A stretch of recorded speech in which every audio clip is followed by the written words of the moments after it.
Hello and welcome back to the Wisconsin Gravel Cyclist. And as promised, here we are with episode 2 of bike updates for 2025. This is Chester 2.0. I got this bike this last year in March of 2024, so this is a 1-year-old frame, Chester 2.0, and we did some fun upgrades to Chester 2.0 this year. Starting with the front of the bike, we went with SRAM Force shifters, and we also upgraded the handlebar. This is the Bontrager Aero Pro handlebar, so with an aerodynamic handlebar. This is a 41 by 43, so 41 in the tops and 43 in the flares in the bottom. Next, we went with a 46-tooth wolf tooth Aero chainring in SRAM Force cranks and stayed with the Garmin Rally power pedals.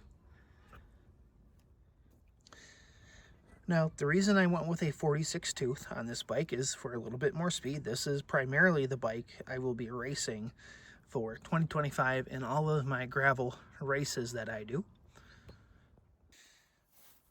And then we make our way to the back of the bike here, where I did a SRAM XO1 derailleur, rear mountain bike eagle derailleur, with a 10-52 rear cassette, eagle cassette XO1 with an XO1 chain. I did also make some changes in the seat post and saddle department on this bike. So I put on a new Trek RSL seat post, along with an Aeolus Elite saddle. For comfort, I really enjoy those Aeolus style saddle with the center channel cutout. That fits me very well in a 155 millimeters.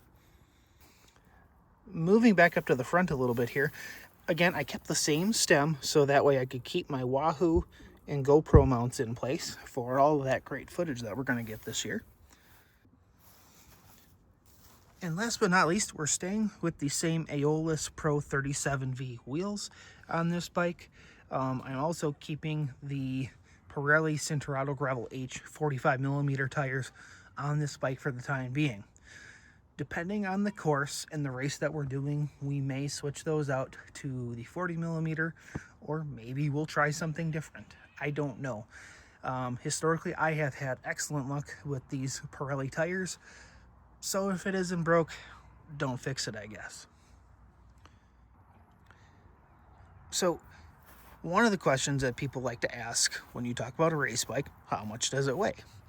I weighed this on a scale that I have here at home, and this bike, as it is, a Trek Checkpoint SL frame with a SRAM 1x mullet group set, weighed 18.6 pounds. And that is as is. That is as is. That was not taking off any pedals. That was with a battery in the derailleur. That was with the Garmin power pedals, as is. With SRAM rotors, 1x mullet setup, 18.6 pounds. For a Checkpoint SL frame, that's pretty good. I will preface by saying this is a 52 centimeter frame. I'm not a tall guy. I'm like 5'8", and this fits me really, really well. So I'm really looking forward to getting this bike out there this year. You know, I've really tuned this for speed, and we're going to be doing some different testing and things of that nature to find out what's going to be best for certain gravel in certain scenarios that we could be running into this year. For example, we're going to test the 40 millimeter version versus the 45 millimeter version of these Pirelli tires. We're also going to go through and test some different gearing options and things like that. There may even be some ways that we can lighten this bike up some more. That's hard to do, but we can definitely do it. So, as I mentioned in the first video, we are going to do a comparison of Shimano 2x11 versus SRAM 1x12. So I'm looking forward to doing that video here in the near future. If there's anything else that anyone wants to know about this bike or the other bike that we did the other video on, you know, put a comment down there, like, subscribe, and we'll try to get your questions answered. You know, very fortunate to be able to get these bikes put together this year. I had some great help from all of the local bike shops in town. So looking forward to getting out there, ripping these bikes around on some Wisconsin gravel, maybe even some Minnesota gravel in September for Gravel Nationals. We'll see. But with that being said, thank you for tuning in to the Wisconsin Gravel Cyclist. This is your host, Logan. Thanks for watching, and let's go for a ride into 2025.